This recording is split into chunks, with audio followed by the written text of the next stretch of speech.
Mövzun əməkdaşımız Asuman Pünhan araşdırıb.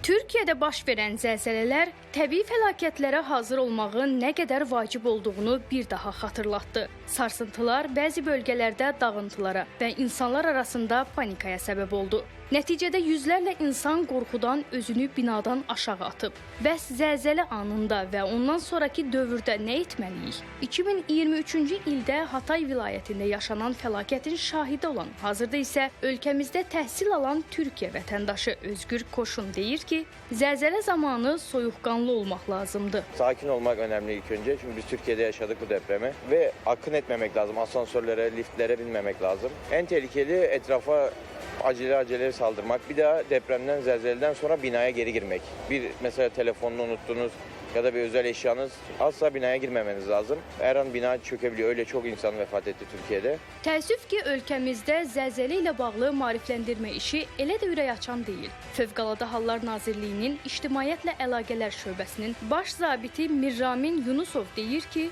təbii fəlakət zamanı intizamlı davranmaq lazımdır. Zəlzələ hadisələrində ilk 10-15 saniyə müddətində təkanlar və ya təkrar təkanlar hiss olunur və bu zaman daha dağıdıcı nəticələr əmələ gələ bilir. Mütləq pilləkən qəfəsindən istifadə edərək çöl əraziyə çıxmalıdır.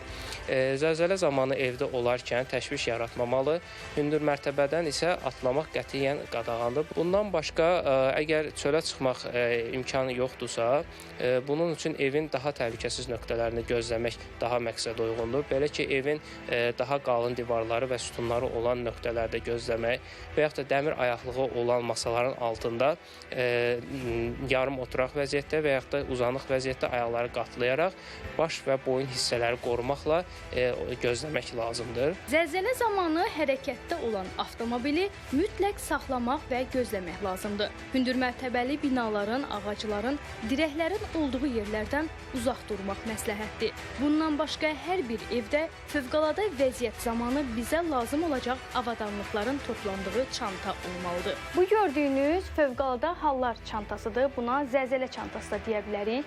Zəlzələ zamanı bizə vacib lazım olan əşyalar buradadır. Çantanın içərisində bir neçə günlük istifadə üçün su, quru qidalar,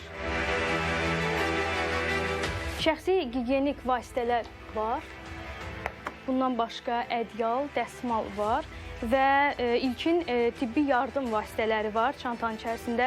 Onu da deyim ki, çanta təkcə zəlzələ zamanı yox, həmçinin su basmaları, yanğın zamanı da istifadə oluna bilər və hər bir evdə bu cür çantaların olması da tövsiyə edilir.